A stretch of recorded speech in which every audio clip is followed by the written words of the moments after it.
देखो, प्रतिदिन आपको मैं कोई ना कोई उपाय बताता ही हूँ और उस उपाय को आप करते भी होंगे, मुझे पूर्ण विश्वास है। लेकिन आज मैं आपको कोई उपाय नहीं, आज मैं आपको एक साधना बताता हूँ, एक कर्म बताता हूँ जो आपको प्रतिदिन करने ही चाहिए। पूजा-पाठ आप नियम सब कुछ कर रहे हैं। मैं जो भी बताया या फिर आपने किसी और से सुनकर, कहीं और पढ़कर, आप तो वो उपाय कर ही रहे हैं। मगर ऐसा हम क्या नित्य कर्म करें, है ना? जो प्रतिदिन का कर्म है वो आवश्यक होता है कि ऐसा नित्य कर्म हम क्या करें और पूजा पाठ का जो प्रतिदिन का एक रूटीन है वो हम क्या करें। सबसे बहुत अच्छी बात यही होती है और सबसे अच्छी बात यही है, मैं तो यही कहता हूँ कि देखो, आप उपाय भरसक आप जितना करना है करो, लेकिन जो प्रतिदिन का एक रूटीन होता है ना, एक दिनचर्या होता है, उसे आपको सही रखना है पूजा पद्धति के द्वारा।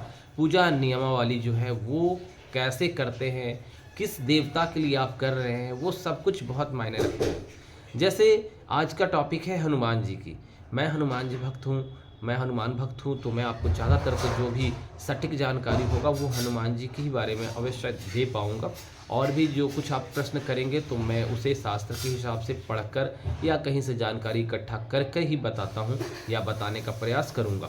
लेकिन अगर हनुमान जी की जैसे बात हो गई, तो जैसे हनुमान जी की पूजा और मुझे पाठ करनी है, तो एक नियम बनाएं। जैसे हनुमान जी को आपको खुश करना है, आप ऐसा चाहें कि हनुमान जी आपके समक्ष हमेशा रहें, हनुमान जी का विराजमान जो है आपके घर में हमेशा हो, एक ऑरा जो है हनुमान जी का आपके घर पे बना ही रहे, है ना? अगर इस तरह का आप चाह रहे हैं, आपकी सोच ये है कि हनुमान जी हमारे घर पर हमेशा रहें, मैं उनकी या उनका सेवा प्रतिदिन करूं, है ना? तो किस ढंग से करूं? आज मैं आपको एक ढंग बता रहा हूं।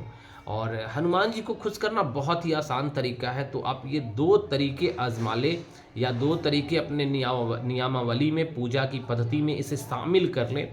देखो, आप बहुत ही अच्छे से मैं बता रहा हूँ, आप खुश हो जाओगे।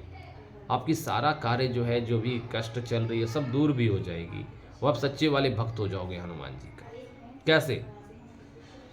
आपको करना है कि प्रतिदिन आप जैसे पूजा करते हैं, हनुमान चालीसा पाठ करते हैं, सब कुछ करते हैं। एक रामचरितमानस का एक अवश्य शास्त्र जो है आप बाहर से लेकर आए, बाज़ार से खरीद लें और प्रतिदिन आप रामचरितमानस के 5 ही श्लोक आप पढ़ें। लेकिन हनुमान जी के समक्ष आप 5 श्लोक ज़रूर उनको सुनाएँ। 5 श्लोक उनके लिए आप पढ़ रहे हैं, ये आप समझ कर पढ़ें। उनको आप सुना रहे हैं, ये समझ कर आप पढ़ें।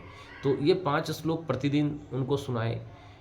फिर आप सुंदर कांड का पाठ, जैसे आप 2 ही पेज, 2 ही लाइन प्रतिदिन करें, लेकिन करें। सुंदर कांड का भी पाठ करना प्रारंभ करें अपने घर पे। अगर कभी-कभी समय के कारण नहीं हो पाता हो तो कोई दिक्कत नहीं है, दूसरे दिन करें। दूसरा, और एक अंतिम आपको बताता हूँ, अगर आपके पास कहीं आसपास में हनुमान जी का मंदिर हो या फिर आपके घर में भी हनुमान जी का जैसे आप फोटो या विग्रह रखे हैं, तो विग्रह में क्या करें कि एक छोटी सी थाली या छोटी सी कटोरी में उनको विग्रह को पहले तो आप रखें, ठीक है?